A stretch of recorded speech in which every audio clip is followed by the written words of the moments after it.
It was a curious thing, the way Mrs. Antonia Harrow laughed at her husband's funeral, not the nervous titter of a grieving widow losing her composure, nor the broken sob that comes out sounding like a chuckle.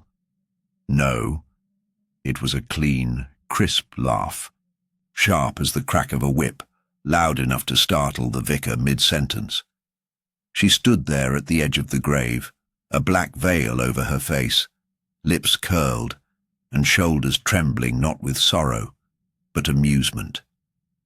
The mourners froze. A few assumed it was shock, poor woman, she'd lost her senses.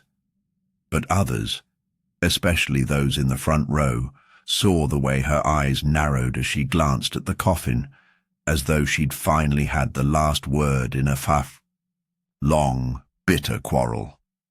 Antonia Harrow's husband, Lionel, had been the kind of man who earned no great love nor particular hatred. A solicitor of middling reputation, quiet, orderly, dull to most. He died at home, in the study of their stone-walled cottage on the outskirts of Lower Marchwell, an idyllic village where people kept to themselves but noticed everything. The report said heart failure. The family physician, Dr. Elton, signed the death certificate without delay. After all, Lionel was in his 60s, had a fondness for whiskey, and was often under stress from work. But a week later, a letter arrived at the Marchwell Constabulary, anonymous, postmarked from London. The message was short. Look into the widow's laugh. The man did not die of natural causes. Sergeant Fletcher took it seriously, if only because he had never been able to get that sound out of his head. He reopened the case quietly, exhumed the body under a veil of night, and ordered a second examination. That was when things became strange. Lionel's stomach contained traces of aconitine, a plant-based toxin with a signature so precise that the coroner, Mr. Rydell, had no trouble identifying it. Monkshood, a common enough flower, but lethal if ingested. The dose was small, barely, enough to kill a healthy man. But for someone with Lionel's heart, it would have stopped it cold. The discovery sparked rumours across Lower Marchwell, swirling fast from bakeries to post offices. Antonia didn't flinch. When the police came, she offered them tea and led them through the house with eerie calm, explaining Lionel had complained of chest pain the evening before but refused to see a doctor. She claimed he had been working late, finishing letters, in his study. No guests, no food brought in, nothing unusual. The study itself was the image of sterility. A large oak desk, neatly arranged papers, 3 chairs, and shelves of legal texts. The tea set on the tray still had 2 cups, though one was unused. No fingerprints but Lionel's. The poison, if taken orally, should have been in a drink or meal. But nothing remained. No food, no open bottle. And the widow, so composed, insisted she had gone to bed early and found him slumped at the desk in the morning. There was one detail, however, that wouldn't sit right. Sergeant Fletcher, meticulous and persistent, noticed that one of the brass drawer handles on the desk had faint scratches around the lock, tiny ones, almost like it had been forced open with something narrow. The desk drawer itself contained only business papers, but no signs of tampering. The key to that drawer, when asked about, was on Lionel's keyring as expected. But Fletcher had a hunch. That hunch grew when he found the gardening ledger in the back room, tucked behind stacks of old financial records. Antonia's handwriting filled the pages, rows of dates, quantities, seeds ordered, tools used. And one particular entry stood out. Aconitum seeds, delivered March 2nd. The same month Lionel died. Still, it was circumstantial. There was no proof that she had prepared or administered the poison. Her gloves were clean, the tea set too, no powder, no traces in the sink. And she remained cooperative, almost too cooperative. There was no nervousness, no hesitation. It was as if she knew she was safe, or clever enough to stay one step ahead. The case reached a standstill. Fletcher, exasperated, turned to the one person who had solved 2 unsolved crimes in the region by doing what others never thought to, looking past what was evident. Miss Marple had come to stay with her niece for the spring, and with quiet interest in her eye and a cup of chamomile in her hand, she agreed to speak with the widow. It was not at the police station, but in the garden of the Harrow house where the old lady met Antonia. The widow greeted her with a polite practice smile, as if welcoming a visiting aunt. The two sat beneath a white trellis near the flower beds. Miss Marple noted the careful pruning, the array of herbs and flowers, the silver trowel resting on the bench. She asked about Lionel, about his habits, his worries, and gently, as the afternoon sun warmed the flagstones, she remarked how unusual it was that someone would leave the second teacup unused. "One would think he'd have had a visitor," she said softly, "or at least prepared both cups for a shared evening." Antonia tilted her head. "He did that often, out of habit." Miss Marple's eyes didn't blink. "Oh yes, I knew a man once who set 2 plates every supper for his wife, even after she'd passed. But then again, he was sentimental." She smiled. "And he certainly didn't keep the milk in a locked drawer." That froze Antonia for just a breath, a flicker. Then it was gone. But Miss Marple had seen it. Later that day, she walked through Lionel's study, invited by Fletcher. She opened the drawer again, examined the papers, and asked for a kettle. Boiling water.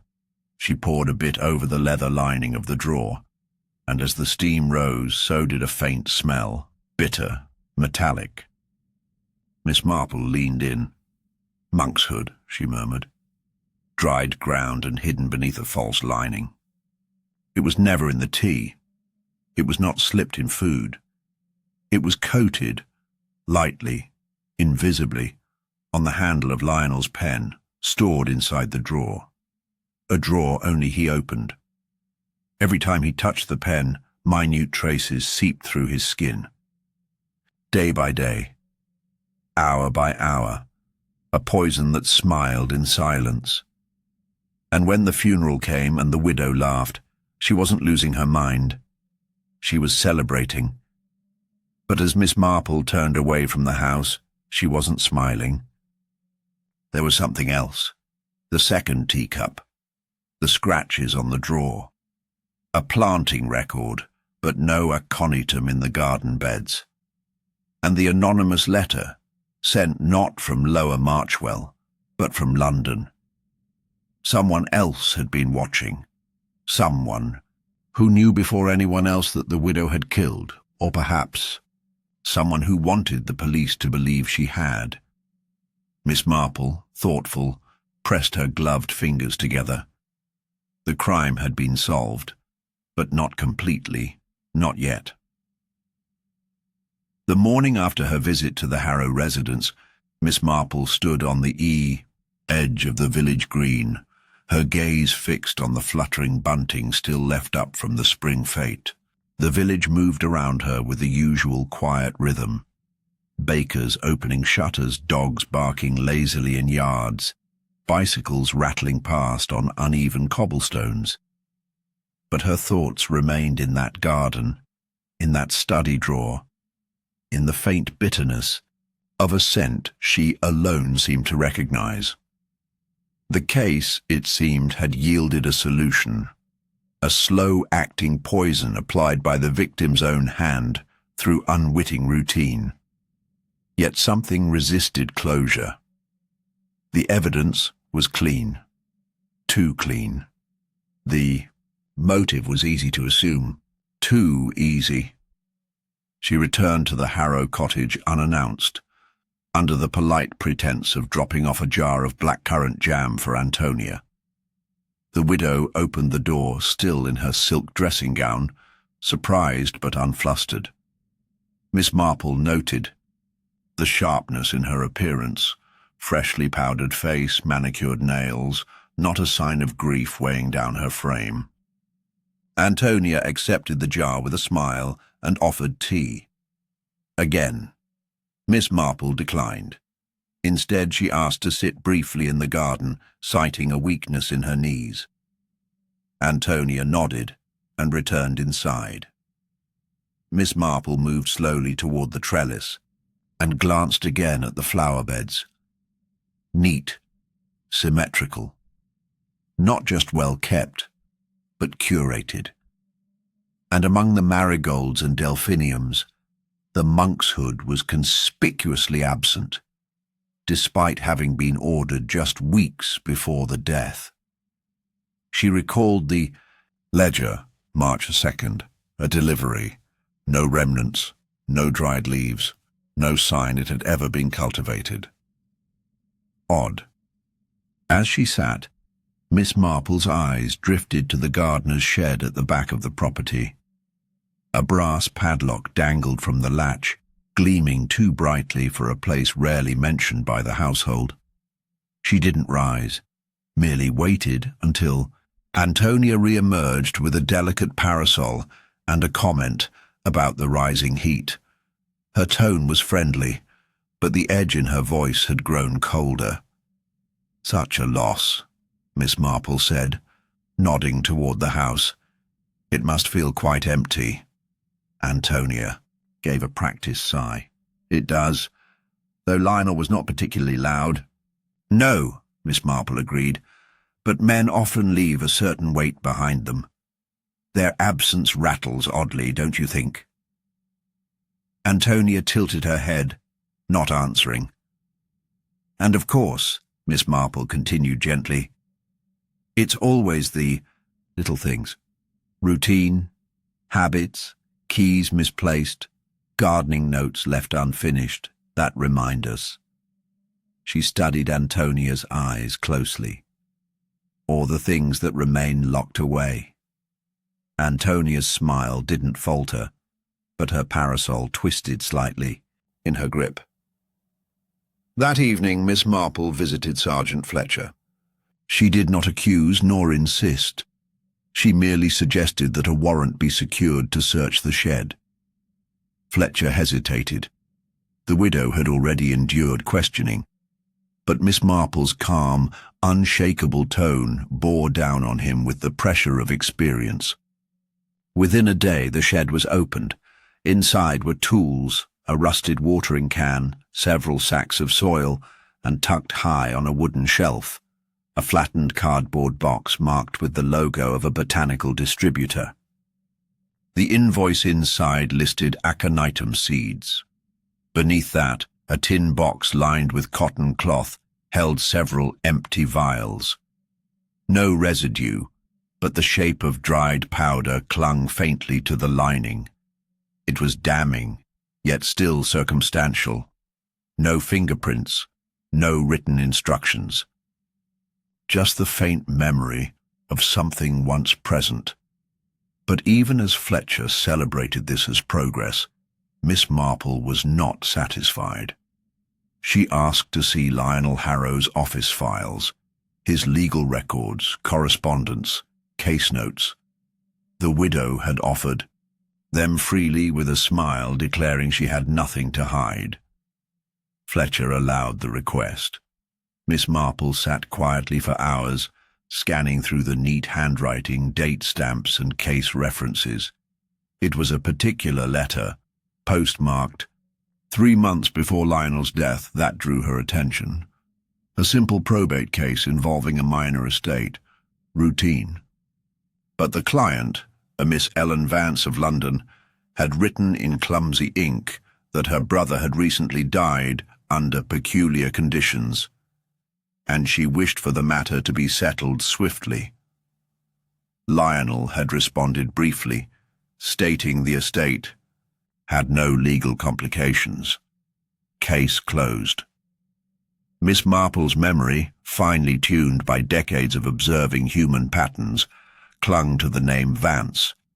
She had heard it not long ago, during tea with the vicar's wife. A conversation about a visiting cousin from the city. Ellen Vance, rather peculiar, always watching people as if taking notes. She asked to speak with Ellen directly.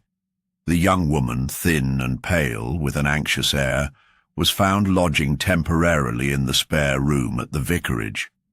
She had come, she said, to get away from London. Miss Marple noted how quickly Ellen closed the book she was reading when they entered. A detective novel. The irony wasn't lost on her. During their talk, Miss Marple asked about Lionel Harrow. Ellen blinked. I only met him once, she admitted. He handled my brother's will. We spoke briefly. He was polite. Cold, though. And your brother? Miss Marple asked gently. Ellen hesitated. He died suddenly. Heart failure. They said it wasn't suspicious. But I don't know. Miss Marple asked about the letter. Ellen's voice dropped. I sent that after. I found a bottle in my brother's drawer. No label, just powdery residue, and a faint scent, the same one that was in Mr. Harrow's study. Fletcher narrowed his eyes. What about Mrs. Harrow? Jenkins gave a small laugh. Elegant, polite, never seemed particularly close to him. I assumed they were one of those couples who coexist. No warmth. Miss Marple nodded thoughtfully. Did Mr. Harrow ever mention a Miss Ellen Vance? Jenkins frowned. The name rings a bell. She was one of his probate clients, I think. Came to the office briefly. He didn't like her. Said she asked too many questions.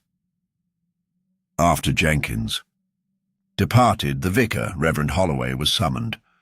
A kindly man with soft, heavy features, he looked uncomfortable under scrutiny. I conducted the funeral, yes, he said solemnly. And I recall the moment when Mrs. Harrow laughed. I believed at first she had suffered a breakdown, but no, we spoke afterward. She was calm, composed, even joked about Lionel's stubbornness. Miss Marple tilted her head. Did she speak of their marriage? The vicar hesitated. Not in detail.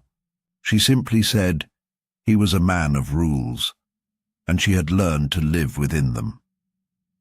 And Miss Vance? Now his eyes shifted. She attended one service at the chapel, sat alone, took no communion. I asked her once if she needed guidance. She declined. Fletcher noted the avoidance in the Reverend's tone. You seem uneasy about her.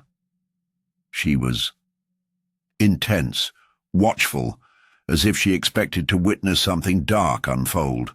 The pattern began to emerge, not from what people said, but from how they said it. Mrs. Harrow never raised her voice. Jenkins spoke too readily, too polished. The vicar fumbled over his account, clearly withholding discomfort. But it was the next visitor who added a peculiar twist. Mrs. Webb, the housekeeper, arrived in a wool coat 3 sizes too big and carrying a small basket of preserves. She insisted she had only stayed on part-time after her hip injury. Came, in Tuesdays and Thursdays, cleaned, took orders from Mrs. Harrow mostly. Mr. Harrow barely noticed me. She paused. Though I noticed him. Fletcher raised a brow. In what way? Mrs. Webb wrung her hands. He started talking to himself, reading letters aloud, pacing. And once, just once, I saw him tear up a photograph and burn it in the hearth. Middle of summer. I thought it strange. Did you see the photograph? only a glimpse, looked like a woman, blonde. Antonia Harrow was brunette. Miss Marple stirred. And did Mrs. Harrow know? She came in right after, picked up the ashes with the tongs, didn't say a word, just smiled. It was subtle, the way all the threads refused to meet. Everyone spoke of Lionel as cold. Everyone found Antonia strangely unaffected. Jenkins, perhaps too clever. The gardener, too dismissive. And Vance, hovering at the edge, had seen something but not all. Miss Marple now understood.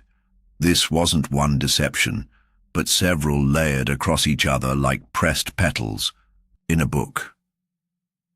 Each voice added something and concealed something else. Someone knew more than they claimed. Someone was orchestrating the narrative. But who? As Miss Marple stood from her seat and stepped out into the afternoon fog, she wasn't thinking about the poison anymore. She was thinking about the photograph in the fire, the initials in the margin, the missing monkshood, and a widow who smiled too often, and a witness who arrived too early. Something still didn't fit, and the truth was no longer in what they said, but in what they feared would be asked next. Miss Marple's return to the Harrow residence that evening was not announced. She simply appeared at the garden gate with a small smile and an air of mild apology, claiming she had forgotten her knitting basket in the drawing-room during her last visit. Antonia opened the door herself, dressed in a pale blue gown, far too elegant for a woman recently widowed. She didn't seem irritated. In fact, she almost seemed pleased, as though Miss Marple's presence played into some unspoken calculation. "Oh, it's no trouble at all," she said with a silken tone. "You'll find it near the hearth, I believe. I hadn't moved a thing." Miss Marple stepped inside, but her eyes were no longer on the knitting. They scanned the room, soft and deliberate. No signs of morning clutter, no flowers wilting in vases, no letters from grieving friends. The house had resumed its silence too quickly. And on the writing table near the window, a new ledger lay half open, lines of neatly written expenses and adjustments. She let her gaze linger. "You're already organizing the estate," Miss Marple noted, her voice gentle. Antonia didn't flinch. "One must. There are always things to sort. I've had inquiries about Lionel's files, his partnerships, the property. People are very prompt when a man dies. Curious how death makes everything feel immediate," Miss Marple said. "And yet, for some, it also simplifies things." Antonia's smile was thin. He was not a generous man, but he left enough. Miss Marple retrieved her basket, but didn't leave. Instead, she looked toward the hearth. "Do you know," she said softly, "Mrs. Webb mentioned your husband burned a photograph before his death. Something about a woman." For the first time, the widow's expression faltered. A tiny crack. "Did she?" she said coolly. "Mrs. Webb has a tendency to exaggerate." "Ah, but not to invent," Miss Marple replied, folding her hands. "Was it Vance?" Antonia took a breath. "Lionel was discreet, but not perfect." "So, he was having an affair?" "No, not quite. An old entanglement. She appeared again last year, wrote him letters, said she had nothing left and wanted compensation." Her voice tightened. "He refused. And you?" "I saw the letters." "I said nothing. What was there to say? He wouldn't listen to me." Miss Marple nodded slowly, letting silence hang a moment longer. Then she left politely and walked straight to the vicarage. Vance was seated on the back porch, reading again, She looked up warily as Miss Marple approached. "I know," Miss Marple began, "that you wrote Lionel Harrow, not once but many times." Ellen closed the book. "He owed me. I wasn't asking for kindness, just fairness. Because of your brother?" "No, because of me." She folded her arms. "He promised marriage once, long ago, before he became respectable. When I became pregnant, he vanished. I lost the child. I lost everything. So the letters were an attempt to reclaim something. Or to make him uncomfortable. He deserved that." Miss Marple studied her. "You never visited the house?" "Once. He turned me away. She was upstairs, I think. She didn't see me. And when he died, I was stunned. I never thought he'd fall ill so soon. I didn't expect—" She paused. "I sent the letter to the police after I heard about the funeral, after I heard she laughed." Miss Marple's voice was very quiet. "Why not sign your name?" "Because no one believes a bitter woman." The next day, Miss Marple requested the help of Sergeant Fletcher once more. They compiled the threads. A widow with access to poison, a former lover with a vendetta, a photograph burned, a faint suggestion of paranoia, and a drawer that had once held secrets. But there was still Jenkins, young, smooth, eager. His connection seemed faint, but his presence too convenient. They examined Lionel's financial records. One line stood out. A withdrawal 2 months before his death. £5,000 unaccounted for. Not for business, not for property. Cash. Fletcher dug further and discovered something even stranger. Jenkins had received a private deposit in his account the very next day. Nearly identical in amount. He had no explanation when confronted. It was a gift, Jenkins insisted. He offered it as a reward, said I'd proved myself. Miss Marple's eyes narrowed. He was not a generous man. Jenkins hesitated. He was changing. Or being blackmailed, Fletcher said grimly. The theory twisted again. Could Jenkins have known about Ellen Vance? Could he have used the information? Or had Ellen confided in him? There were no letters in Lionel's possession, no record of the blackmail, unless they had been destroyed or handed over. Miss Marple then revisited Mrs. Webb. The housekeeper, when pressed, admitted she had once seen Jenkins leaving the Harrow study late at night. Said he was dropping off papers, she murmured, but he looked rattled. So, Lionel was cornered, threatened perhaps from more than one side. Ellen Vance with her past, Jenkins with his ambition, and Antonia locked in a cold, humiliating marriage, watching as her husband bled their finances and dignity to cover a scandal, the motives tangled like ivy, jealousy, shame, revenge, greed. Any one of them could have been enough. All of them, combined, turned the house into a powder keg. But who struck the match? Miss Marple returned once more to the study, alone this time, and sat at the desk. The pen Lionel had used, the drawer where poison had been hidden, the faint marks still visible beneath the lining. She let her fingers rest on the surface.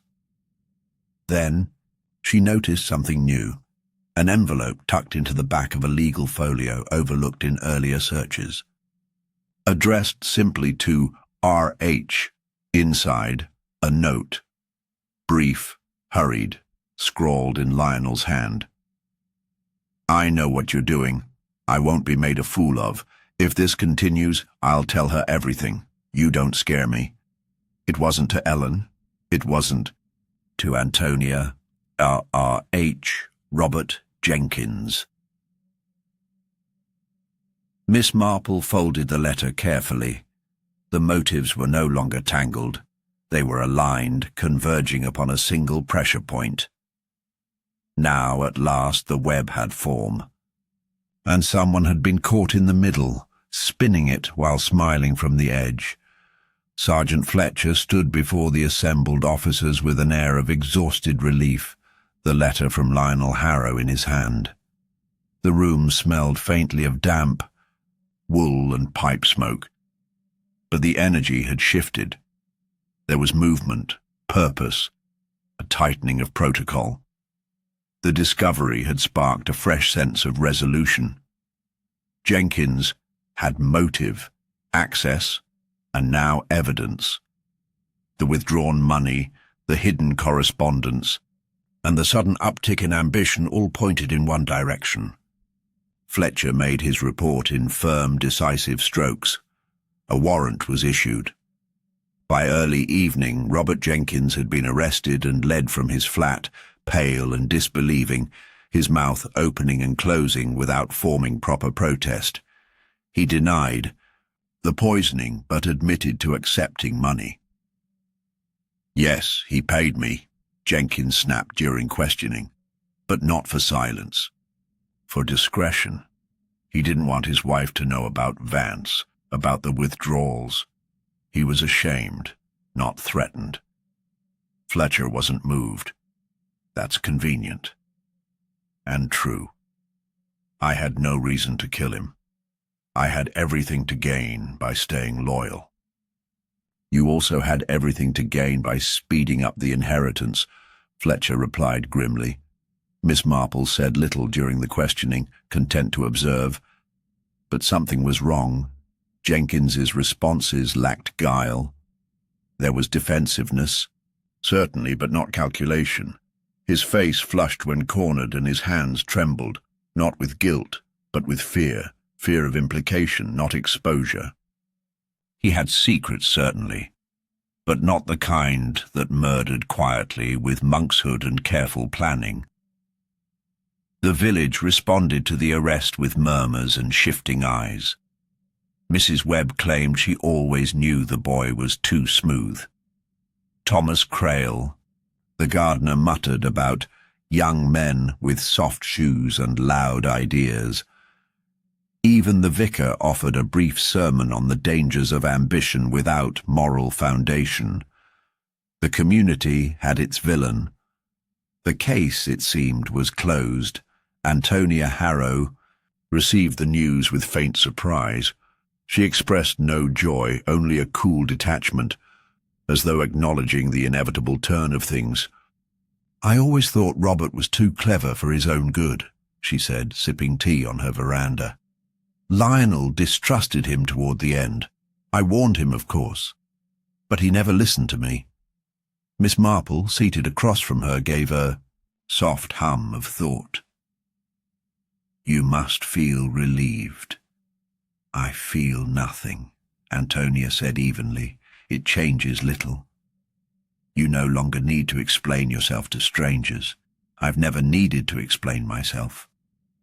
And there it was again, that unshakable self-possession. Miss Marple rose, excused herself, and walked the long path back to the vicarage, mind turning over the jagged edges. Everything had fallen into place too neatly. Jenkins had motive, yet he had no access to the shed or the garden. He hadn't known about the poison pen, nor could he have anticipated Lionel's obsessive habits so precisely.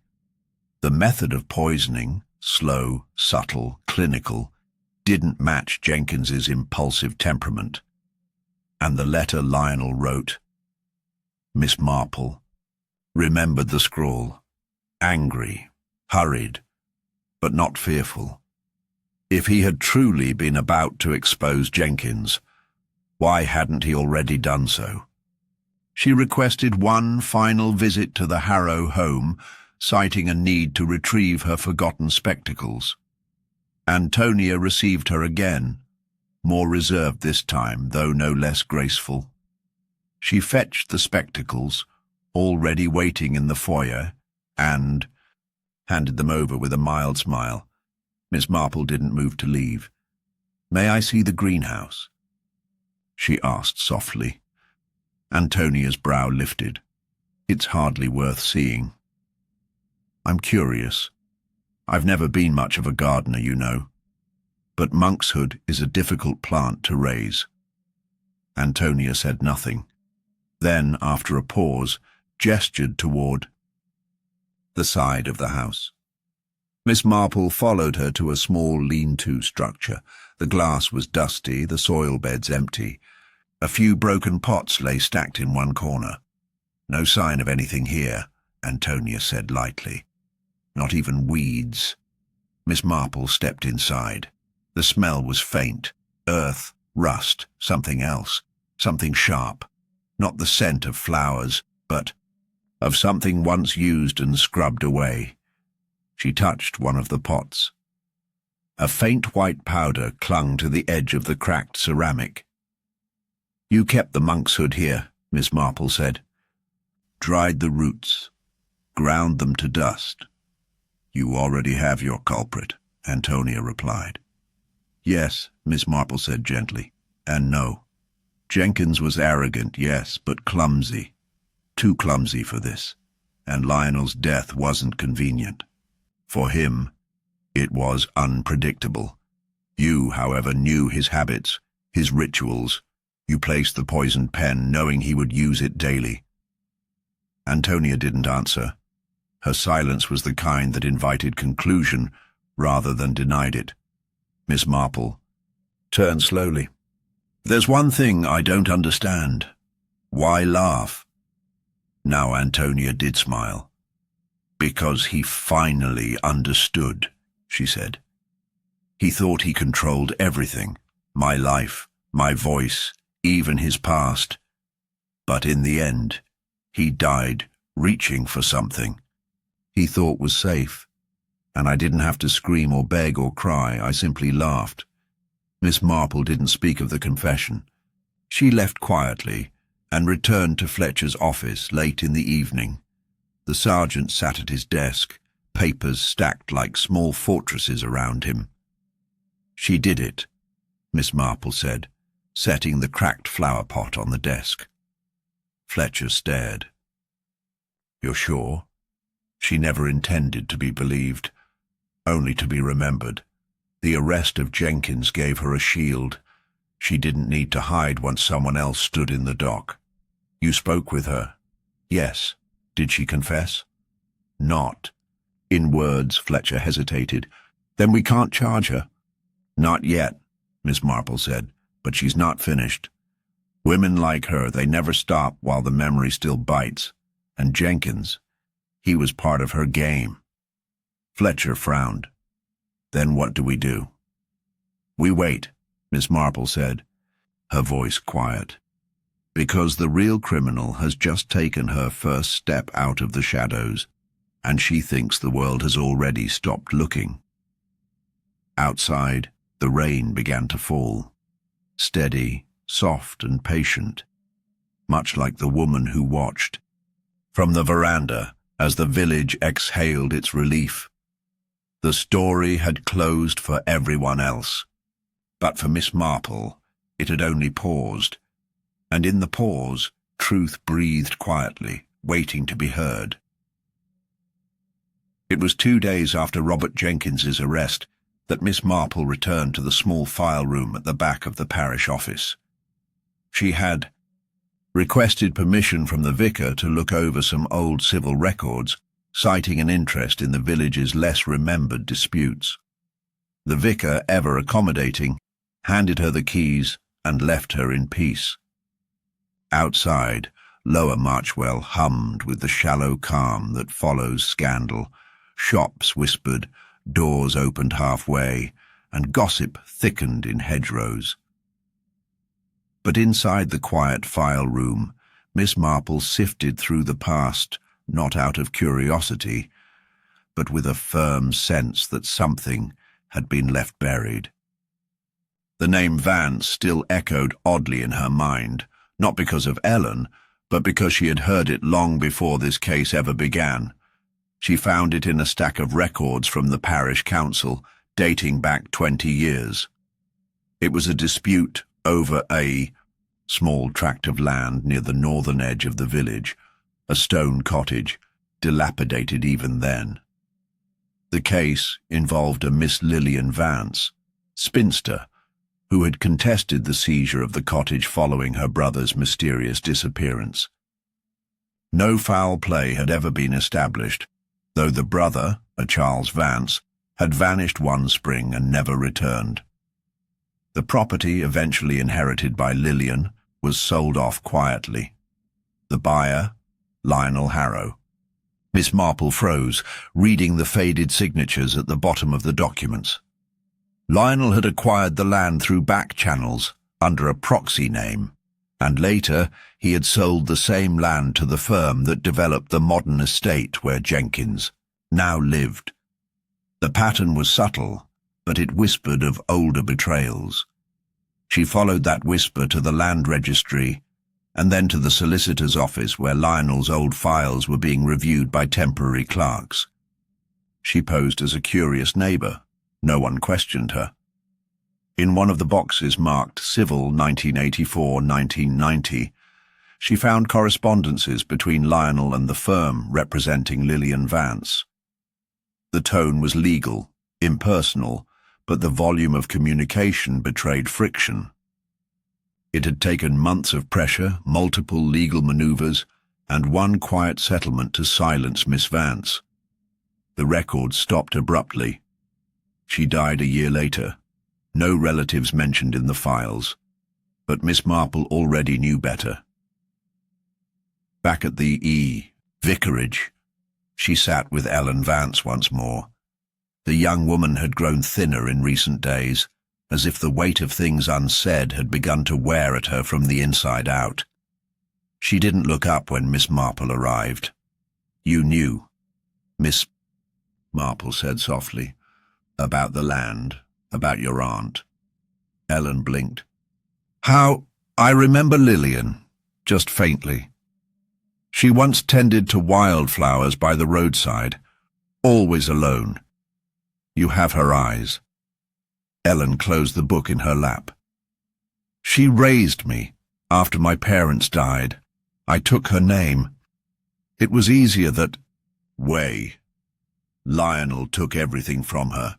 He manipulated the council, buried my uncle's disappearance in bureaucracy. My aunt lost her mind before she lost the cottage. And you waited. I trained as a paralegal, learned how to read contracts. I tracked every file Lionel ever touched. He ruined more than my family. He erased them, and I wasn't the only one watching." Miss Marple leaned forward slightly. "You mean Antonia?" Ellen nodded. "I approached her once. She pretended not to know. But a week later, I received an unsigned envelope with a page from one of Lionel's letters. Torn, and a list of names. All women." Miss Marple understood then. The photograph in the fire hadn't been Ellen. It had been Lillian. And Lionel's past had never stayed buried. It had twisted and rooted itself through every quiet interaction, every late-night visit, every strained marriage and silenced grief. "Did you confront Jenkins?" Miss Marple asked. "He found me," Ellen replied. "He was digging into Lionel's personal files. Thought he could use them. I told him if he ever used my aunt's story to climb higher, I'd destroy him too. He thought I was bluffing." Miss Marple sat back. The case had never been about one death. It had been seeded decades ago, in land stolen, reputations buried, lives reshaped by quiet cruelty. Lionel hadn't just died by poison. He had been choked slowly by the consequences of every deception he thought no one would remember. She returned to Fletcher, laying the documents before him without ceremony. The sergeant looked exhausted but attentive. "He didn't just anger one person," Miss Marple said. "He built a pattern of acquisition, control, and erasure. Antonia wasn't just escaping a marriage, she was ending a legacy. And Ellen, she was giving voice to the ones who never had the chance. Fletcher rubbed his forehead. This is all history. You want to reopen an old land dispute? I want you to understand that this murder wasn't about greed. It wasn't even about love, it was about consequence. Everyone involved was tied to something Lionel did, directly or indirectly. This wasn't a sudden betrayal. It was the final chapter of a story no one else bothered to read.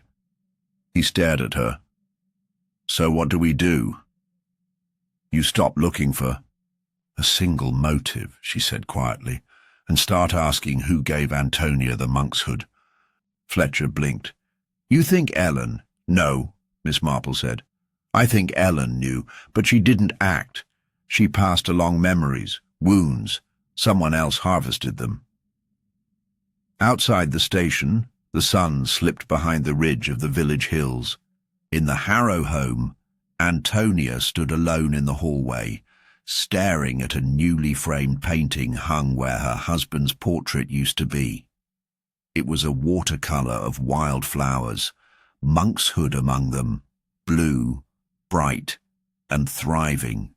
The past wasn't dead.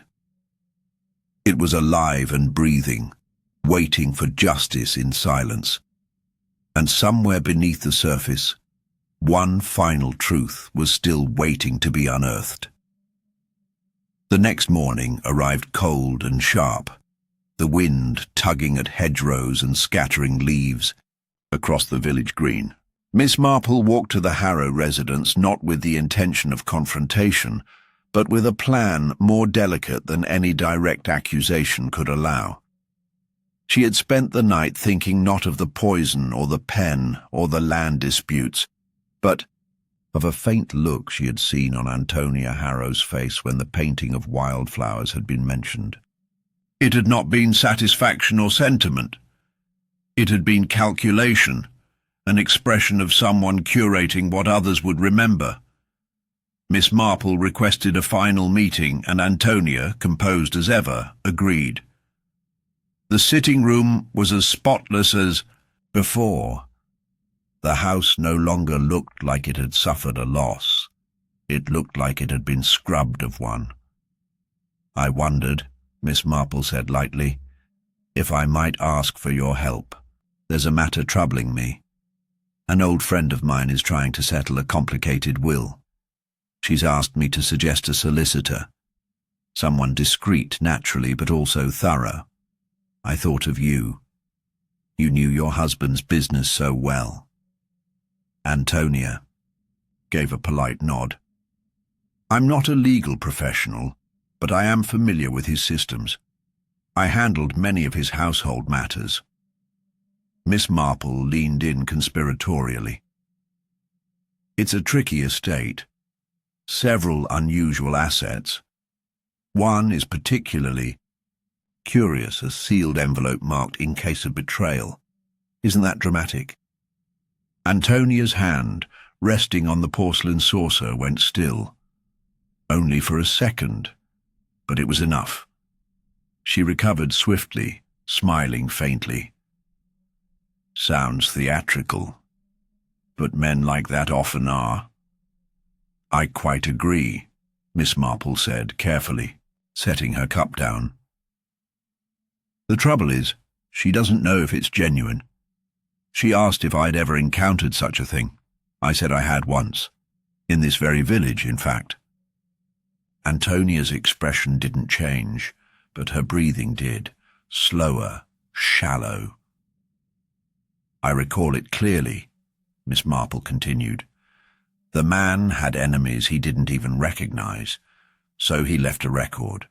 Something only the right person would find, and only the wrong person would fear. There was a pause, just long enough for the room to contract around the unspoken suggestion. I'm not sure what you mean, Antonia said calmly. No, Miss Marple said. And perhaps that's the point. She rose and moved to the fireplace. gesturing toward the newly hung painting. "It's beautiful. Did you paint it yourself?" Antonia joined her, standing a little too straight. "No, a gift, from a friend." "Ellen? She doesn't paint." Then perhaps the painter knew what it meant, those wild flowers, so precisely chosen. Aconitum among forget-me-nots, memory and death in one frame. Antonia's composure cracked, but only slightly. Her voice lost its edge. "You're implying something." Miss Marple turned, eyes soft but sharp. "I'm implying nothing. I'm testing something." Antonia blinked. "Testing?" "Yes, reactions.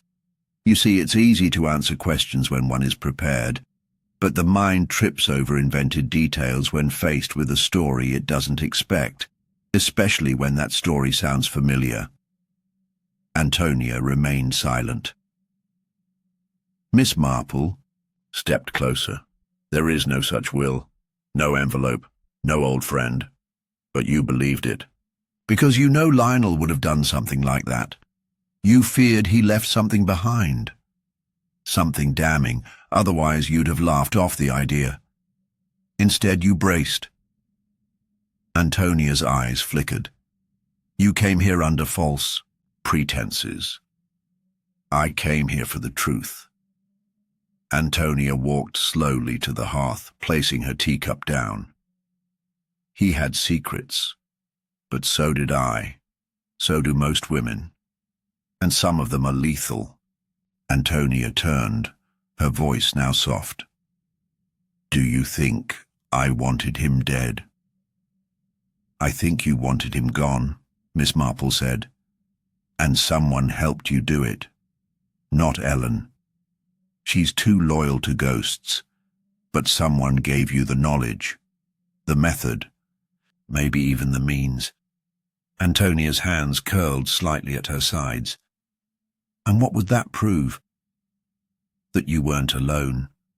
Miss Marple moved to the desk and pulled a thin folder from her handbag. Inside was a printed report from a chemist's lab in Eastgate, a soil analysis, traces of aconitine found in a sample from the greenhouse pot, stronger than previously, recorded. Enough to suggest someone had used it recently, not just handled leftovers. Fletcher had collected it discreetly after Miss Marple's first visit. "The amount suggests recent processing," Miss Marple said. "Someone prepared a new batch after Lionel's death, perhaps for insurance, or perhaps because they expected someone else might need to disappear next." Antonia's face remained frozen, but Miss Marple saw it, the tiniest twitch at the corner of her mouth. Not surprise, something closer to amusement. As if the game had finally reached a stage she respected. "I won't confess," Antonia said. "I never asked you to." Miss Marple stepped back, her tone cool, even. "I only needed to know if you were still dangerous." There was a beat of silence. Then Antonia smiled, slow and unmistakably proud. "I'm not dangerous, Miss Marple. I'm careful." Miss Marple turned away. So was he. Once. She left the house without further words, the wind pressing at her coat. Fletcher waited down the lane, leaning against a low stone wall, eyes searching hers as she approached. "She won't admit it," Miss Marple said. "Then we can't charge her." "No, but we can watch her. She's not going to stop." "Is she?" Miss Marple shook her head. "Not unless someone makes her feel watched again. She thinks she's won, but even the careful ones make mistakes when they feel invincible." Fletcher frowned. "What now?" Miss Marple looked back at the house, so calm, so quiet, yet brimming with something sharp beneath the surface. "Now," she said softly, "we wait for her to decide who needs silencing next." And somewhere inside, Antonia Harrow stood at the window, eyes narrowed, watching the path where Miss Marple disappeared. the shadows stretching long behind her like questions that refused to fade. Rain came down steadily that night, soft but relentless, wrapping the village in a shroud of quiet. The narrow lanes glistened, windows fogged, and the usual hush of Lower Marchwell deepened into something more brittle. Inside the constabulary office, Sergeant Fletcher stood over his desk, leafing through the chemist's soil report Miss Marple had handed him earlier that afternoon. It sat open under the lamp, the printed lines dry, clinical and damning. Traces of freshly refined aconitine. Antonia's greenhouse pot had not merely held residue from Lionel's death. Someone had prepared more since. That single fact changed the nature of the case from retrospective to active. He reached for the evidence envelope to log it properly, but the folder was oddly light. He opened it again. Empty. A moment passed before the realization hit him in full. The sealed report, the one Miss Marple had personally delivered, was gone. In its place was a blank sheet folded neatly and slid into the same envelope. Someone had opened the folder, replaced the document, and resealed it. Not hastily, not with force. With care, just enough to make it seem untouched unless one looked closely. He swore under his breath and locked the drawer, though it was already far too late. By morning, the station had been turned upside down. Officers searched every drawer, questioned every assistant. The evidence lockbox had not been forced. There was no sign of entry. Whoever took the report had either been trusted or skilled, or both. Miss Marple was already waiting in the vicar's study when Fletcher arrived with tight shoulders and damp cuffs. She saw the look on his face before he spoke. "It's gone," she said plainly. He nodded. "Someone switched it in the station. No prints, no sign of disturbance." "I didn't expect the evidence to last long," she said quietly. That was the point of mentioning it to her. "What's that?" She underestimated memory. Fletcher frowned. "Yours?" "No, the village's." She looked toward the post office, the bakery, the green. People remember more than they say. All they need is the right question, something they saw once, thought nothing of, and tucked away. We don't need to confront Antonia. We need to make her believe we already have. As the rain began again, steady and cold, Miss Marple turned from the chapel with her coat pulled tight.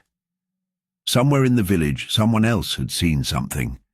A gesture, a word, a misplaced item that didn't belong, and it hadn't vanished, not yet. But it would, unless it was brought into the light first. Because someone was working in the dark now, not to solve a murder, but to ensure that no one ever could. The call came just after midnight, rousing Sergeant Fletcher from a shallow, restless sleep. The voice on the other end was strained, urgent. It was the vicar. His house had been broken into, not ransacked, not robbed, but entered with purpose. One door forced, one drawer emptied, and one person missing. Ellen Vance. By the time Fletcher arrived, the house was eerily silent, the front door ajar and the kitchen light still flickering above a mug of untouched tea. The back hallway showed signs of a struggle, a scuffed shoe, a broken lampshade, and an overturned chair. The drawer in the study where Ellen had kept her papers and correspondence was wide open, its contents gone. No notes, no signs of packing. Just absence, sudden and clean. Miss Marple was called immediately.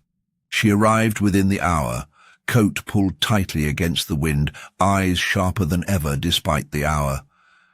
She stood in the vicar's study, looking at the narrow window left cracked open, the traces of dirt on the sill, and the faint smell, of wet leaves on the floorboards. It was not a kidnapping in the traditional sense. There were no threats, no messages, no calls for ransom. This was a removal. Someone wanted her gone, Fletcher muttered.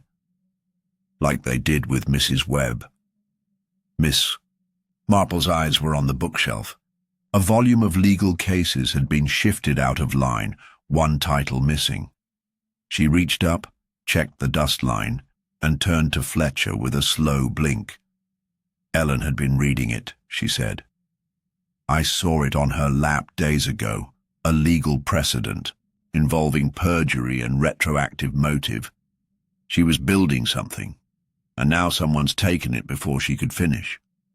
Fletcher clenched his jaw. So she didn't run? No, Miss Marple said. She was silenced. The village awoke to murmurs of a missing girl and uneasy glances toward the Harrow residence. Antonia, for her part, seemed unbothered. She walked the lane as usual, gloves crisp, coat impeccable. When questioned by Fletcher, she expressed mild concern but offered nothing useful. Ellen Vance has always been dramatic, she said coolly. Perhaps she left on her own terms. Some women like to vanish when the attention fades. Miss Marple said nothing during the exchange, but she watched, closely, and saw the way Antonia's gaze drifted not toward the constable, but to the slip of paper in his hand. A list of Ellen's remaining belongings scribbled hastily in pencil. Antonia saw it, and in that split second her expression changed, not in fear, but calculation. They returned to the vicarage, searching for any trace of where Ellen might have gone. Fletcher called for dogs, officers combed the woods, but Miss Marple went to the church itself. Not to pray, but to remember. 3 weeks earlier, she had seen Ellen slip into the sacristy after dusk, carrying a folded letter. When she emerged, she had nothing in her hands, and when Miss Marple had asked if everything was all right, Ellen had smiled tightly and said she'd just needed a quiet place to think. Now Miss Marple entered the sacristy, closed the door behind her, and ran her hands gently beneath the worn edge of the altar rail. Nothing. She moved to the old candle cabinet in the corner, opened it. Dust. Matches. One torn envelope. Empty. Then she saw it. Inside a false back no bigger than a pocket flap was a sheaf of papers, folded 3 times and pressed flat. She opened them carefully. Handwritten notes. Legal references. Dates. And a single name repeated throughout in underlined ink, Amelia Webb. Miss Marple froze. The notes were detailed, precise. Ellen had been tracing the last weeks of Lionel Harrow's life through the eyes of someone else, not Antonia, not Jenkins, but the housekeeper, Mrs. Webb, and the notes suggested she hadn't just witnessed strange behavior. She had written about it. Journals, observations, daily logs. Miss Marple read a passage aloud in a whisper. March 6th. She asked me again about where the milk was kept, as if she didn't already know. Then told me to leave the tea tray outside. She never does that. March 12th. He looked pale, shaking. She said it was just stress, but she smiled as she said it. Miss Marple tucked the pages into her coat and stepped back into the stormy night. Fletcher was waiting with a fresh update. No tracks, no leads, and no confirmation that Ellen had even left the village. She hasn't, Miss Marple said calmly, but she's no longer in the open. She returned to the station with the notes and laid them out before Fletcher. He read them slowly, his jaw hardening with each entry. So Webb saw everything, and she told Ellen, Miss Marple said. Likely over time, quietly. They trusted each other. Then someone found out. Webb disappeared. Ellen became the new target. But how did Antonia know? Fletcher asked. We never told her what Ellen was doing. Miss Marple looked away, out the window toward the green. Because someone told her. Someone on our side. The silence deepened. You think we have a leak? Fletcher asked. I think we've had one from the start, she replied. The chemist's report didn't vanish by magic, and whoever took it knew exactly what to look for, just like they knew when Webb was most vulnerable, and when Ellen would be alone. A knock interrupted them. One of the junior constables entered, cheeks flushed from the rain. We've found something, he said. Behind the old mill, a coat, torn, blood-stained, no body. Miss Marple stood slowly. It's not over. She's alive. How can you be sure? She left those notes behind, hidden well. Ellen never intended to run.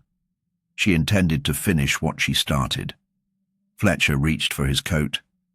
Then, whoever tried to stop her failed. Miss Marple followed him to the door. For now. And as they stepped out into the rising wind, it was no longer just about solving Lionel Harrow's murder. It was about saving the only witness left standing between the killer and complete erasure. The game had changed. The clock was ticking, and someone was already moving in the dark, preparing to strike again, this time with nothing left to lose. The coat was found snagged on a low branch behind the old mill, its right sleeve torn and the fabric soaked through, smeared with drying blood. A constable held it up beneath the pale lantern light as Sergeant Fletcher and Miss Marple arrived, their boots crunching across wet gravel. The torn lining, the distinctive stitch at the collar, it was Ellen's. But there was no body, no trail, no final message. Just the evidence of struggle and the taste of unfinished violence in the cold night air. Fletcher muttered a curse under his breath, ordering a perimeter sweep, while Miss Marple remained still, her eyes on the edge of the stream that trickled behind the mill. It had swelled with the rain, washing away most footprints, but a single scrap of fabric, blue, possibly from Ellen's scarf, was caught on a nail jutting from the bridge post. The scarf had been torn, not by force, but by design. She had left it there, a sign, a direction. She's alive, Miss Marple said quietly, and she wants us to find her. Fletcher looked unconvinced. If she's being hunted, she's also buying time. That's what this is, a delay. Whoever tried to silence her thinks they've succeeded. But she knew they would come. She planned for it. He frowned, glancing back toward the village. Then we need to move fast. Miss Marple didn't answer. Her mind had shifted elsewhere, to something that hadn't made sense before. Antonia's reaction to the chemist report, her glancing interest in Fletcher's notes, and her quiet, almost lazy inquiries about village movements.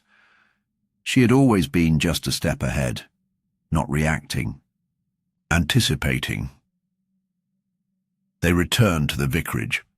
It was well past 2 in the morning, but Miss Marple was wide awake. She sat again in the sacristy, the place Ellen had once used as a sanctuary. The notes were spread across the altar bench, and as she read through them again, the handwriting so meticulous, she began to notice something she had missed before. Not the content, but the rhythm of it. Ellen had used abbreviations for people. LH for Lionel, AH for Antonia, RJ for Robert Jenkins. But another set of initials appeared often in the margins. W. Miss Marple had assumed it meant Webb, the housekeeper. But in one entry, Ellen had underlined the initial twice, then written, "Not her, wrong W." She stared at it. Not her. There was another W, Walter Higgs, the constable who handled evidence intake. Quiet, polite, obscure. He had been there the night the report vanished. He had been the one to escort Miss Marple out of the constabulary after her first visit. She remembered now. He had paused by the folder drawer, adjusted something, then made a passing remark about the rain making the station smell like ink. At the time, it had felt like nothing. But the ink, he'd had blue smudges on his thumb, smudges that matched the type used in the report's heading. Miss Marple rose quickly and crossed the chapel into the vicarage hall. Fletcher was asleep in the armchair, but she woke him with a word. Constable Higgs. Fletcher blinked. What? He's the leak. He's been feeding information to Antonia, or acting for her. The missing report, the vanished housekeeper, Ellen's exposure, it all passed through his hands. And no one ever noticed him. Fletcher stood up slowly, rubbing his face. You're sure? Enough to move. If Ellen is alive, she's running out of places to hide, and the one place Higgs wouldn't think to check. She paused. Fletcher leaned in. What? Miss Marple looked back toward the sacristy door. The last place anyone would search for a vanished woman. By dawn, they had searched the graveyard behind the chapel 3 times. It was Fletcher who spotted the iron, latched beneath a rotting slab of wood near the outer crypt, old, rusted, long unused. But beneath it, a narrow passage led downward. Damp air rose up. A single candle had been burned recently, and in the far end of the tunnel, curled beneath a wool blanket, pale but breathing, was Ellen Vance. She winced at the light but managed a weak smile. Took you long enough. They brought her out carefully. She'd taken a blow to the head. Nothing deep, just enough to disorient. Her wrist was bruised, but she was whole. I heard them coming. She said, between sips of water. I slipped out the back door, left the coat, hid the notes. The crypt was unlocked already. I used to explore it when I was a child. Fletcher asked gently. Did you see who it was? I didn't have to, Ellen said, her voice hoarse. He dropped something when he tried to drag me, a pin, metal, the same kind they wear on the constabulary lapels. Miss Marple nodded. Higgs. Fletcher's eyes darkened. We'll bring him in. But Miss Marple shook her head. No, he'll expect that. And he's not working alone. Fletcher blinked. You think Antonia... She's the one who gave him direction, but he's the one who's begun improvising. He tried to finish what she started. Back at the station, Constable Higgs arrived for the morning shift precisely at 8, uniform. Pressed. Expression unreadable. Fletcher intercepted him before he made it to his desk. Higgs barely blinked when shown the soil report, the real one. Nor did he react when told Ellen had been found. But when Miss Marple entered behind Fletcher, holding the folded scarf Ellen had left on the bridge, his gaze shifted ever so slightly. Just a flick, just enough. You moved evidence, Fletcher said, voice steady. You accessed the locker. You followed Ellen. Higgs didn't deny it. I did what needed to be done, he said. She wouldn't stop. Stop what? Miss Marple asked gently, digging, asking questions. It was over. We'd buried it. But she kept stirring it up again. You helped Antonia? I helped myself, Higgs snapped. She was just smart enough to know how useful I could be. Miss Marple studied him with quiet clarity. And when you realized she'd never protect you, only use you, then you acted on your own.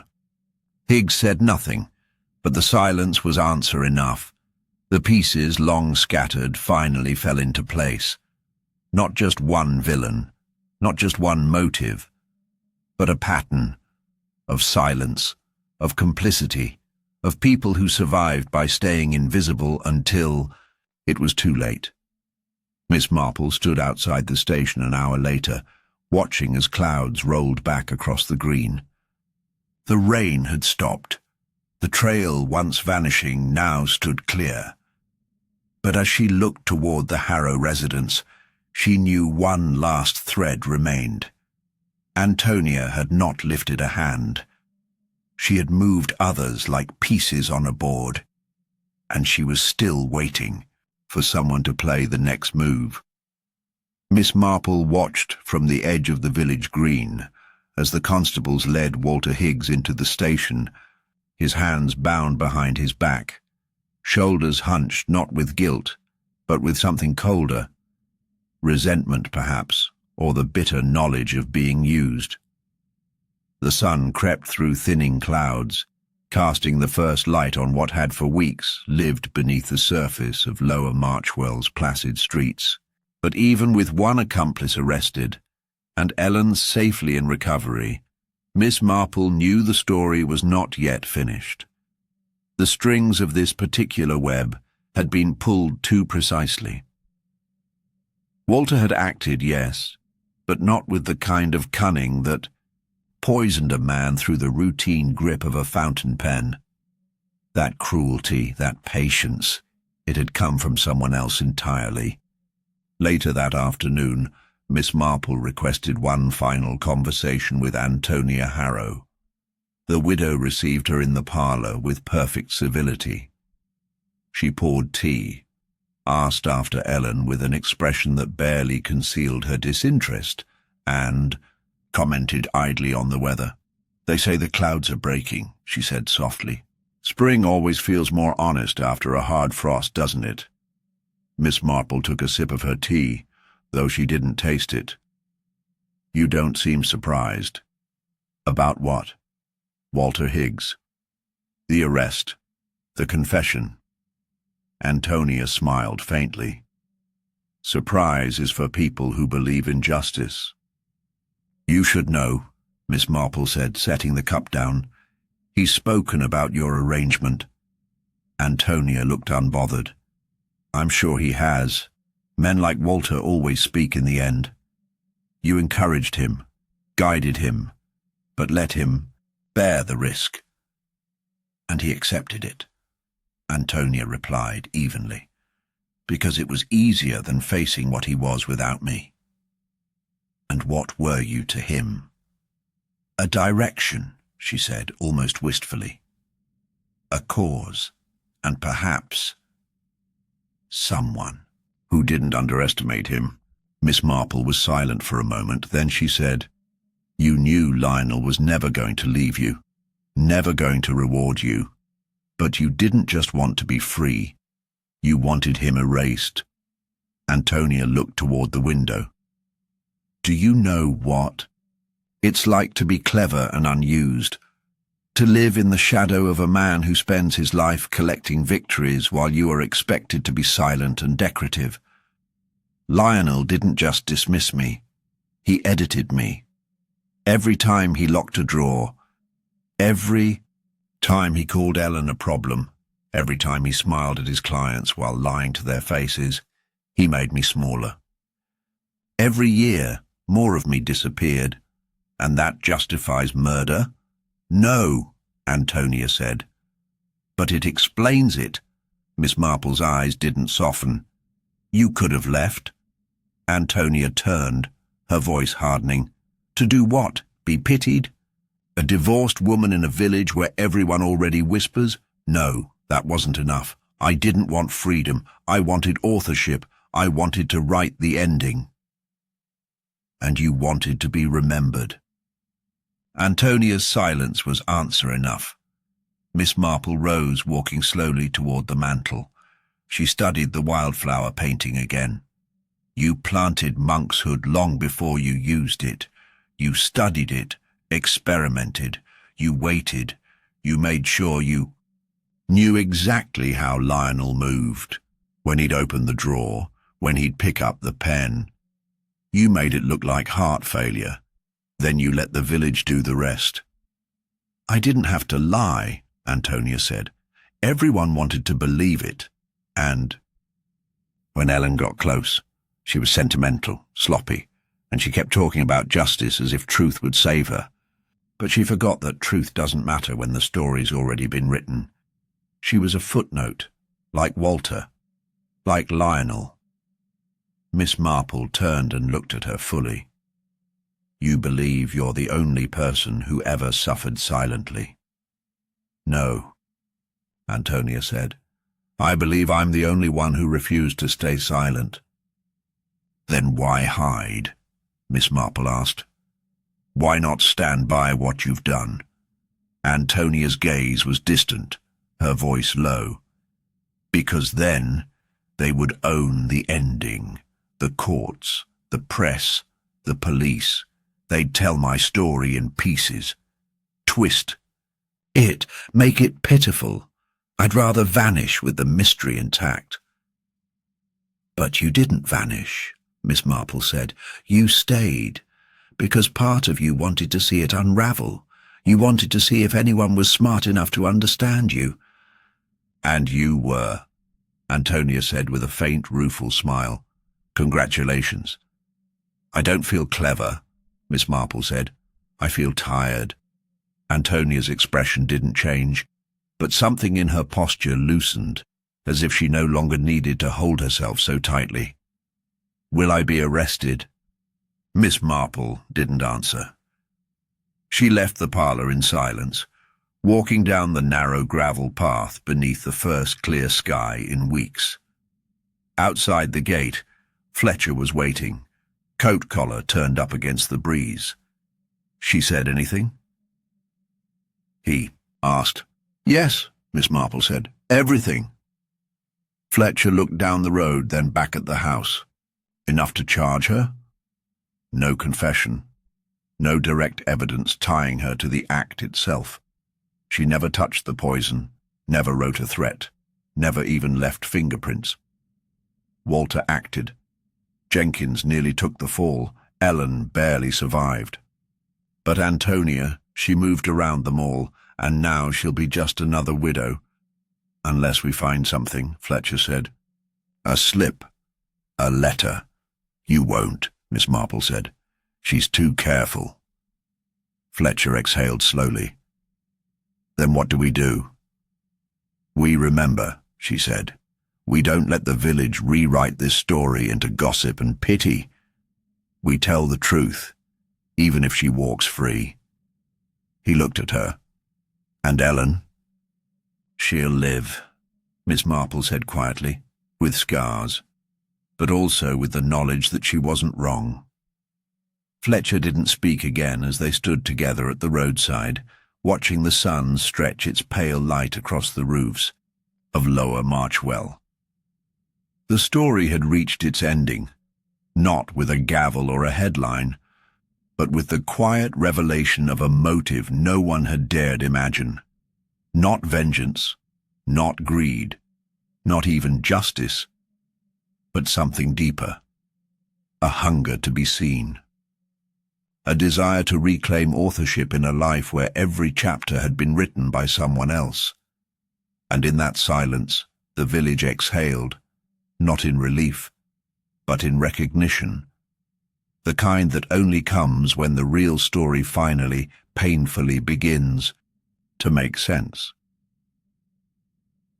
The following evening unfolded with an unnatural stillness over Lower Marchwell, as if the entire village had paused in anticipation. The wind carried little sound, and the trees stood motionless in the dimming twilight. Inside the drawing room of the vicarage, Miss Marple sat in quiet thought, her knitting untouched in her lap, her gaze fixed on the flicker of a single candle. The air was heavy, not with dread, but with certainty. The time had come. Sergeant Fletcher entered quietly, holding a slim envelope. He handed it to her without a word. She opened it, scanned its contents, and nodded. It was a forged letter addressed to Antonia Harrow, claiming to be from a solicitor representing an anonymous benefactor who had requested a review of Lionel Harrow's estate. It promised access to a sealed ledger supposedly kept in the late T. solicitor's private lockbox, one that had never been catalogued officially. The key was to be delivered the next morning by Ellen Vance herself. It was bait, obvious perhaps, but that was the point. "She'll come," Miss Marple said, folding the letter carefully. "She'll need to know if Ellen has it, whether anything slipped through." Fletcher leaned against the doorframe. "You're sure she'll try something?" "I'm sure she believes she must. She's built everything on the presumption of perfect control. Even now, she cannot allow loose ends. She's dangerous." "No," Miss Marple said softly. "She's desperate. There's a difference." By mid-morning the next day, everything was in place. The vicarage was quiet, with only Ellen and Miss Marple seated in the study, a modest black case resting atop the desk between them. It was unassuming, latched and silent, but in Antonia's mind it could contain anything. A letter from Lionel, a confession from Walter, a record of the poisoning. She wouldn't stay away. At 11:30, she arrived. She didn't knock. She opened the door with a gloved hand and stepped inside with an elegance that belonged to another era. She looked at Ellen first, then at the case, and finally at Miss Marple. "I received your letter," she said, voice calm. "It was vague." "That was intentional," Miss Marple replied. Antonia took a step forward. "I thought we had already said everything that needed to be said." "We had," Miss Marple said, "but you hadn't." Antonia's eyes narrowed. "Is that what this is, an attempt to catch me in some theatrical trap?" Ellen didn't move, didn't speak. Her hands were clenched beneath the desk. Miss Marple remained seated, her tone unchanging. "We're not here for theatrics. We're here for clarity." Antonia turned toward the case. "And what's in there?" "A truth," Miss Marple replied. "Of a kind." Antonia stepped closer. "Is it Lionel's?" "It could be. May I see it?" Miss Marple nodded once. "You may." Antonia reached for the case, her gloved hand steady. She undid the latch and opened the lid. Inside was nothing but a single sheet of paper. Blank. She stared at it, and then she laughed, quietly, almost beautifully. "So it's a game?" "No," Miss Marple said. "It's a mirror." Antonia turned her gaze to Ellen. "Is that what you needed, a performance?" Ellen's voice, though shaken, held firm. "I needed to know if you would try again." Antonia's fingers brushed the edge of the paper. "And now you do." Fletcher stepped out from the adjacent room, silent until then, and crossed the floor slowly. "We heard everything," he said. "This room has been under surveillance since yesterday morning. Your visit, your interest in the case, your own words, they're enough." Antonia didn't flinch. "Enough for what? I haven't admitted." "Anything." "You came here to see if we had something on you," Fletcher said.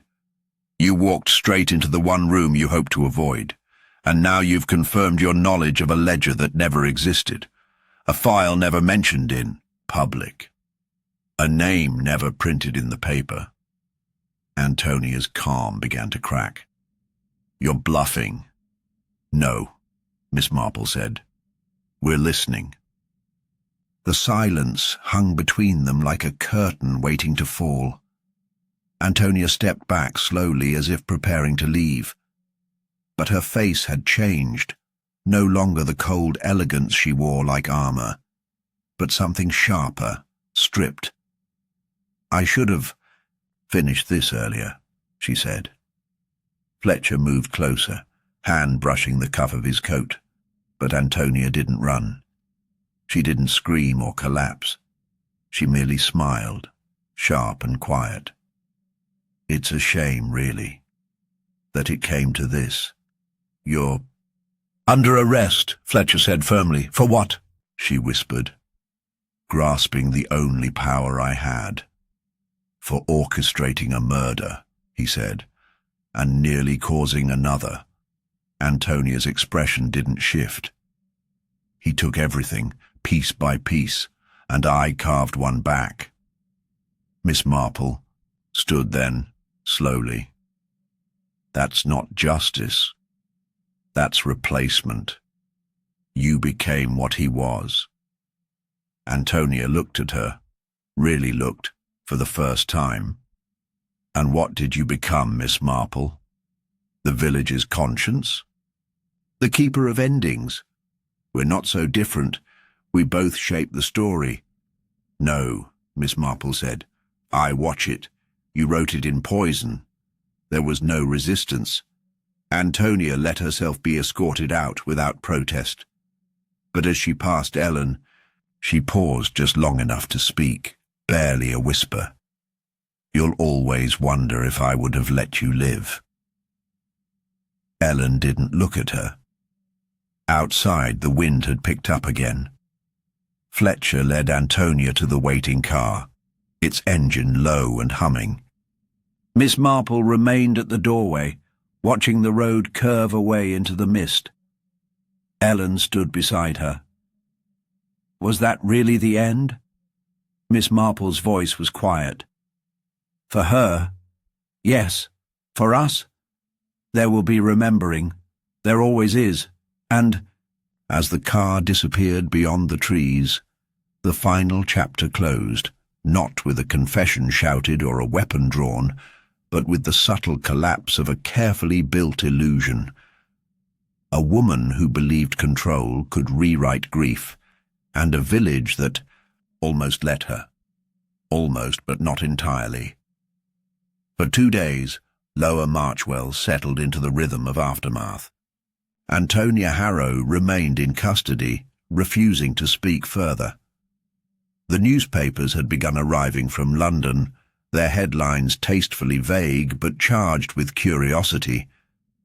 Village widow linked to shocking crime, poison in the parlour, and detective spinster solves chilling case. The villagers, once hesitant to speculate, now filled the gaps with confident retrospectives. How they had suspected something all along, how the widow had always been distant, how silence had spoken louder than grief. But Miss Marple was unsettled. She sat again in the vicarage study, turning the case over in her mind like a page that resisted being read fully. The facts were tidy, almost too tidy. Walter Higgs had confessed to tampering with evidence and attempting to silence Ellen Vance. Antonia had revealed just enough in that final confrontation to implicate herself without technically confessing. The ledger trap had worked. Ellen was safe, and yet something felt incomplete. It was Fletcher who brought the missing thread, though he hadn't realized it at first. He entered the study mid-morning with a stack of recovered items, Antonia's, personal effects from the house, ready for inventory.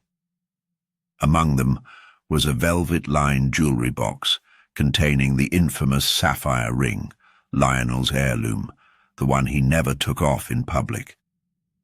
It had sparked whispers after his death when Antonia appeared at church without it, claiming she had passed it on to a cousin. But here it was, nestled in its case, untouched. Miss Marple lifted the ring and turned it in her hand. Her eyes narrowed. "Fletcher," she said softly. "Did Lionel have any family left? Blood relatives?" He thought for a moment. "A brother. Years ago died in Africa. No children. And the estate? All went to Antonia. No disputes." She set the ring down carefully. "Do you recall when we first spoke to Jenkins?" Fletcher nodded. "Early on. Thought he was the one after the money. Yes, but he was always eager, always too eager. And now he's vanished, quit the firm, left the village. No one's seen him since Antonia's arrest. Fletcher's brow furrowed. You think he's involved again? I think he never stopped being involved. She opened the case again and removed a small envelope tucked beneath the ring tray. It bore no address, but the flap was sealed with a faint imprint. A stylized letter J inside was a single sheet of paper, a photocopy of a bank transfer to an offshore account, dated 3 days before Lionel's death. The account was in Jenkins's. Name, the amount, £20,000. Antonia didn't forge this, Miss Marple said. She wouldn't have needed to. Jenkins was always one step behind Lionel, resentful, waiting, and he knew about Ellen. He approached her. He also knew Walter, knew he could be manipulated, and he knew Antonia's motive. Intimately. You think he planted it? Fletcher said. The idea? The method? He gave her the poison, likely through suggestion, perhaps even the preparation, then waited for her to do what he couldn't. And when she did, he vanished, taking his share and leaving her to face the fire. Fletcher stood still. But if she acted, she did. But not alone. She was never the only architect, just the most convenient scapegoat. Fletcher exhaled, rubbing the back of his neck. And we let him walk. He's not gone far, Miss Marple said. Men like Jenkins believe themselves invincible, but they're too proud to disappear completely. He'll resurface, somewhere. That same afternoon, a telegram arrived at the vicarage. Miss Marple unfolded it slowly. It was unsigned. You were clever, but you missed the point. She would have done it with or without me. I just made sure she didn't waste it. There was no address, no return name, just a date and time, and, at the bottom, a drawn symbol, an inked sapphire with a single crack through the center. She read it twice, then handed it to Fletcher. He stared at it silently, his jaw tightening. He's daring us, he said. Taunting. No, Miss Marple said. He's admitting, not guilt, but authorship. She walked slowly to the window, watching the mist rise again beyond the hedgerows. Antonia believed she was taking her life back, but she was playing a part someone else had already written. Jenkins understood the mechanics of motive, resentment, opportunity. He understood how to push just enough to provoke, then step aside. Fletcher looked toward the hallway. Should we tell her? She already knows, Miss Marple replied. But she won't speak of it.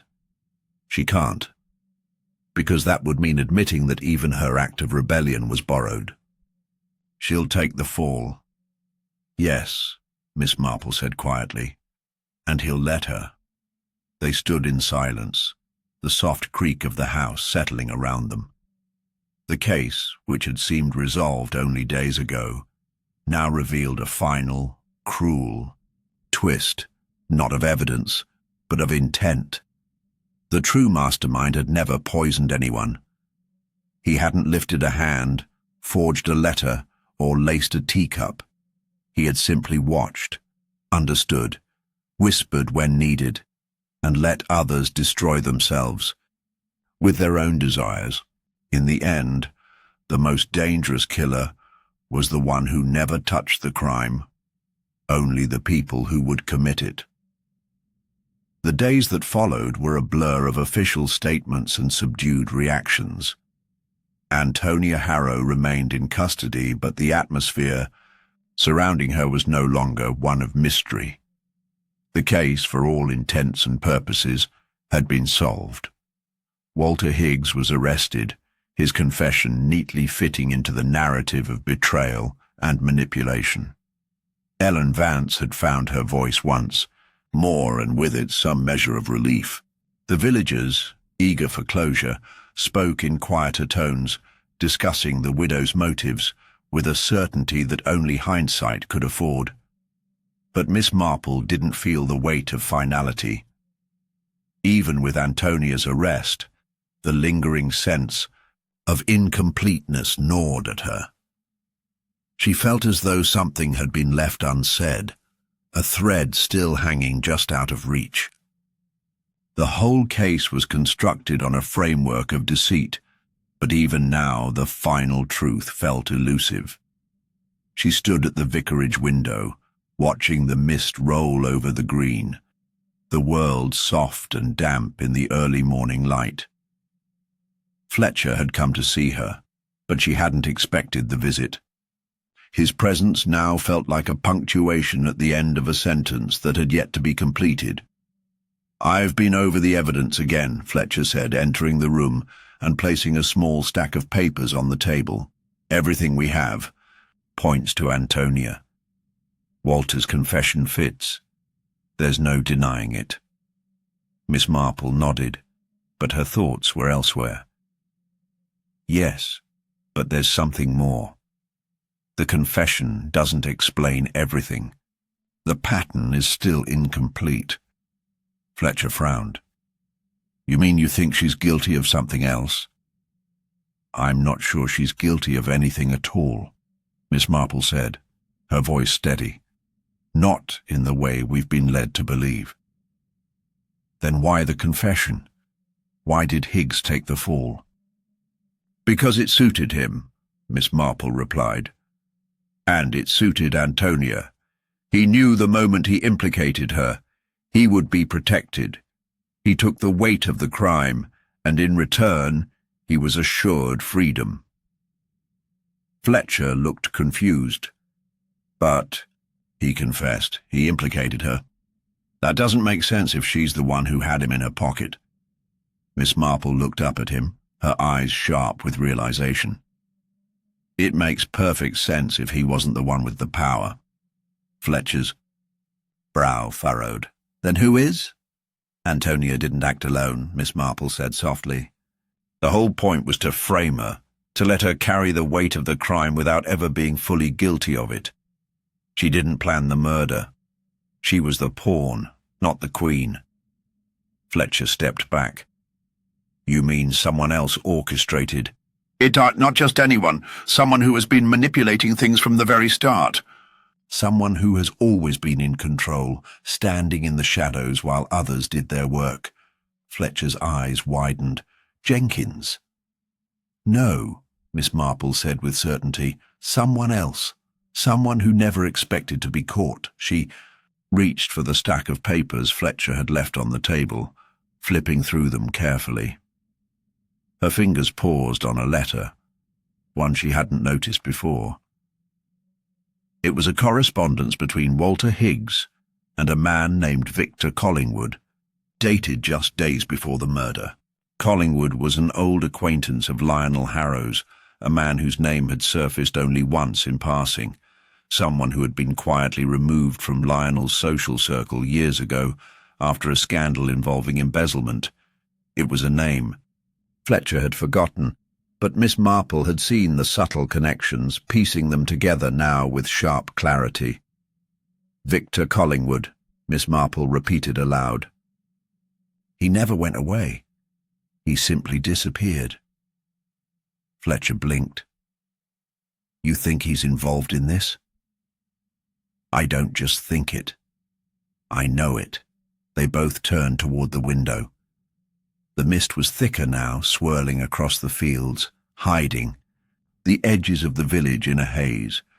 It was in that fog that the truth had remained hidden, waiting for the right moment to surface. Victor Collingwood had been the man pulling the strings all along.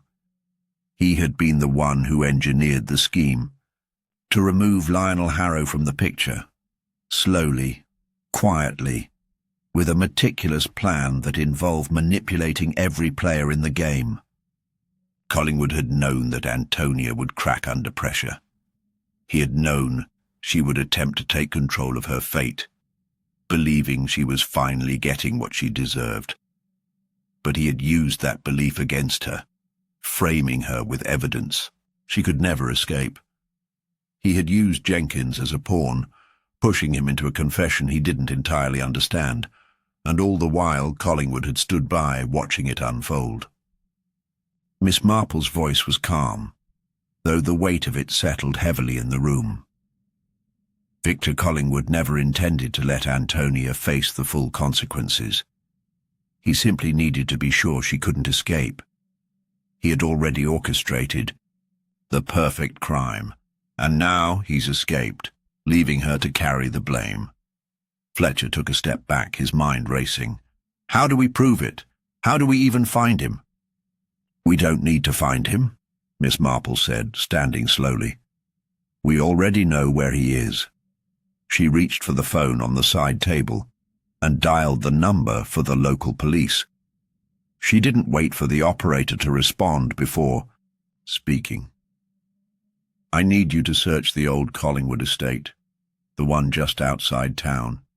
His brother still owns it. It hasn't been touched in years, but there's something there. A connection. A pattern. Fletcher stared at her in disbelief. You think he's hiding there? I don't think it. I'm certain of it. Minutes later, the police were on their way to the estate, with Collingwood's name and the old house in their sights.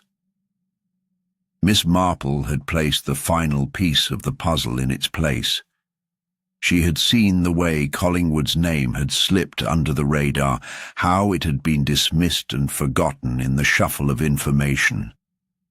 But that was his greatest strength, the ability to stay hidden in plain sight.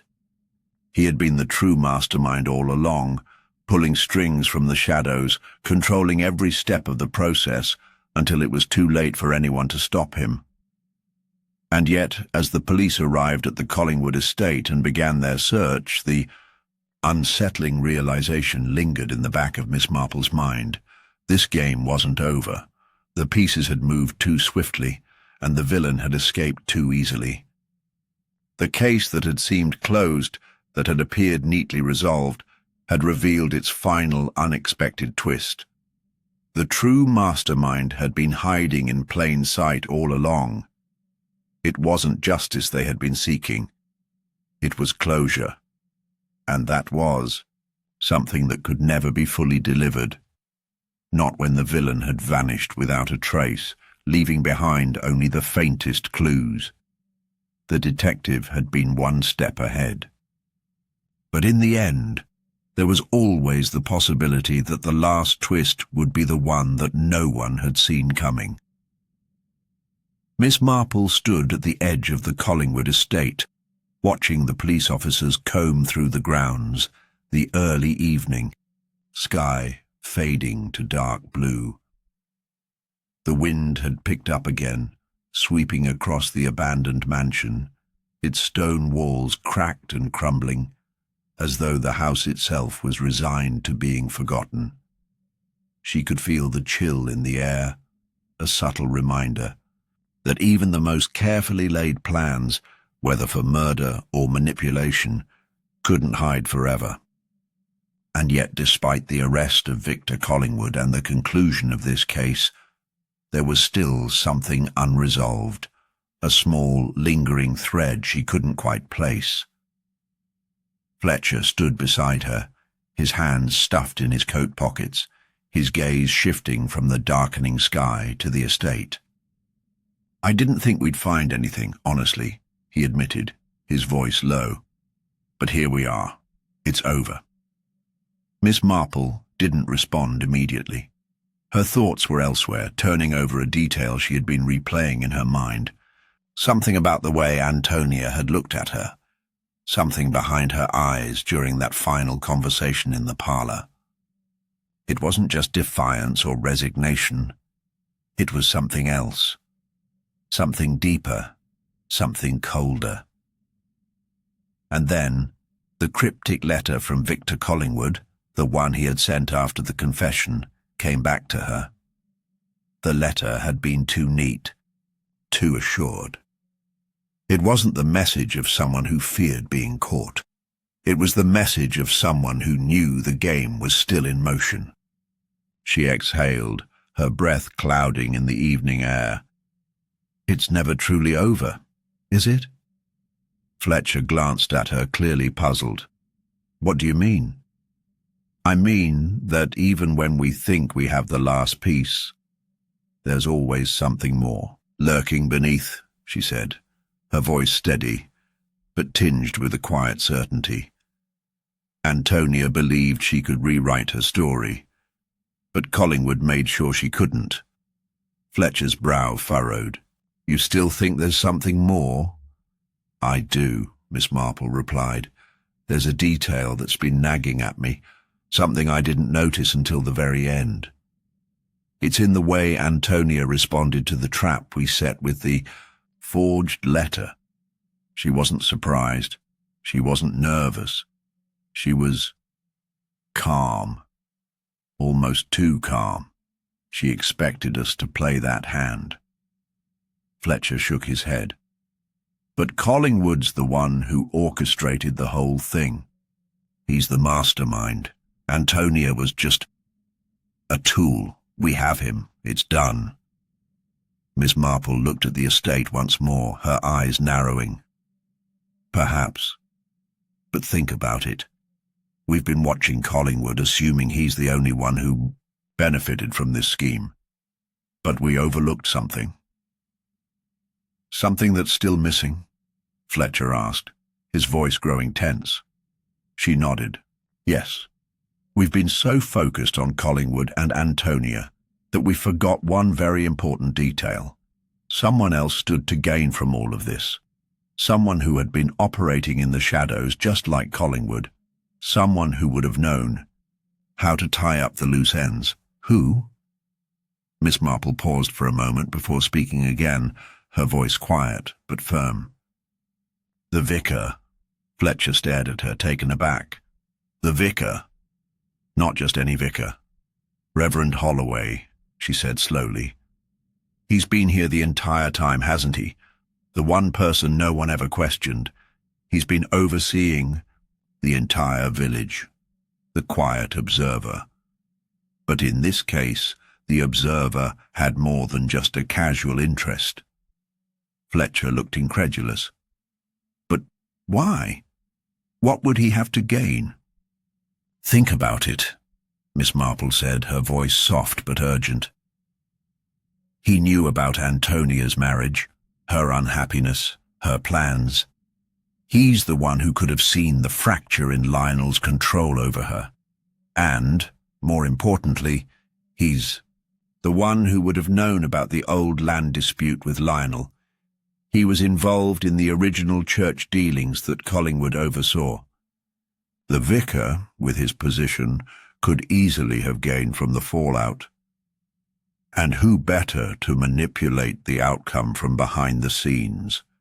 Fletcher took a step back, his mind racing, but he was a man of the cloth. He had no reason to get involved in something so underhanded. "People are rarely as simple as they appear," Miss Marple replied, her eyes glinting in the dim light. Holloway knew how to keep his distance, to remain an observer, while quietly making sure the chessboard was arranged exactly as it needed to be. Fletcher was silent for a long moment, processing what Miss Marple was suggesting. "You think he was working with Collingwood all along?" "It's possible," she said. "But even if he wasn't in direct contact, he could have been part of the plan. We may have seen him as a bystander, but he had the kind of influence that could manipulate the situation without ever getting his hands dirty." She stepped forward, turning to face him directly. "The vicar had his own reasons to want the Harrow's wealth redistributed, and he had the perfect cover, the respect of the village, his role in the community. He could have stood by while Collingwood did the work, and then, when everything was in place, moved to ensure the final pieces fell into place as he needed. Fletcher shook his head, the weight of her words sinking in. So Collingwood, Antonia, and the vicar, all involved. But we've got no proof, nothing concrete. Miss Marple's lips curled slightly. Not yet. But there's still one thing we haven't fully examined, the original land deal. The vicar was involved in that transaction, and the timing aligns with Lionel's increasing paranoia. We need to revisit those old documents, the ones we thought were insignificant. Fletcher hesitated. You really think Holloway was involved? I do, Miss Marple said. But to prove it, we'll need to dig deeper. Look where others haven't. The details we missed at the start, those are always the ones that matter. Fletcher stood in silence, contemplating her words. It seemed to him that the case was over. But Miss Marple had a way of seeing connections that others didn't. It was maddening how everything seemed to circle back into a tighter knot. Was Collingwood the mastermind? Was Antonia the victim? Or was it something else entirely? Miss Marple turned to leave, her steps quiet and measured. The game's never really over, Fletcher. Not until every piece is where it belongs. As she walked away, Fletcher stood rooted to the spot. The village had thought it had seen the last of the mystery. But Miss Marple knew better. There were always more secrets to uncover, and somewhere in the shadows, a final twist waited to be revealed. One that would change everything once again. And as the mist thickened around him, Fletcher realized that the case wasn't over after all. It was just waiting for the next question to be asked.